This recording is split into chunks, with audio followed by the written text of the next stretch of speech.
بسم اللہ الرحمن الرحیم۔ حضرت زید بن ثابت رضی اللہ عنہ کہتے ہیں کہ نبی کریم صلی اللہ علیہ وآلہ وسلم اپنے خچر پر بنی نجار کے ایک باغ میں تھے، ہم بھی آپ کے ساتھ تھے۔ اچانک خچر بتک گیا، قریب تھا کہ آپ کو گرا دیتا۔ 6، 5 یا 4 قبریں تھیں۔ آپ صلی اللہ علیہ وآلہ وسلم نے فرمایا، ان قبر والوں کو کون جانتا ہے؟ ایک آدمی نے کہا، میں۔ آپ صلی اللہ علیہ وآلہ وسلم نے فرمایا، یہ لوگ کب فوت ہوئے؟ اس نے کہا، زمانہ شرک میں۔ آپ صلی اللہ علیہ وآلہ وسلم نے فرمایا، یہ امت اپنی قبروں میں آزمائی جائیں گی۔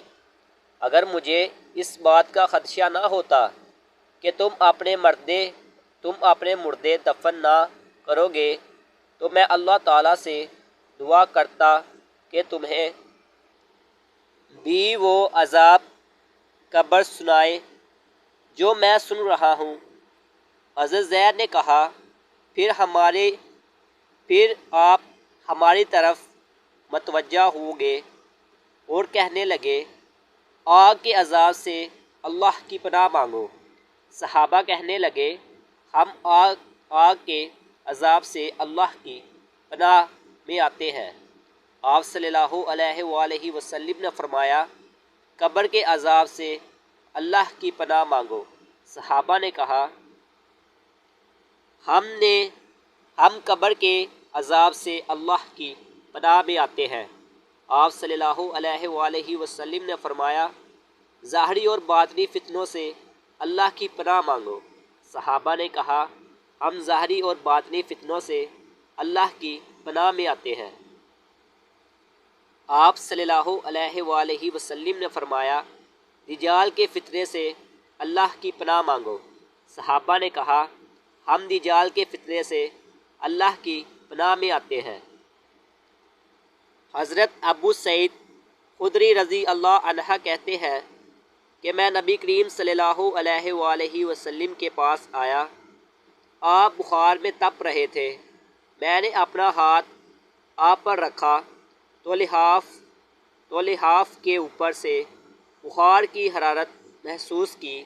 میں نے کہا، اے اللہ کے رسول صلی اللہ علیہ وآلہ وسلم، یہ کتنا شدید ہے؟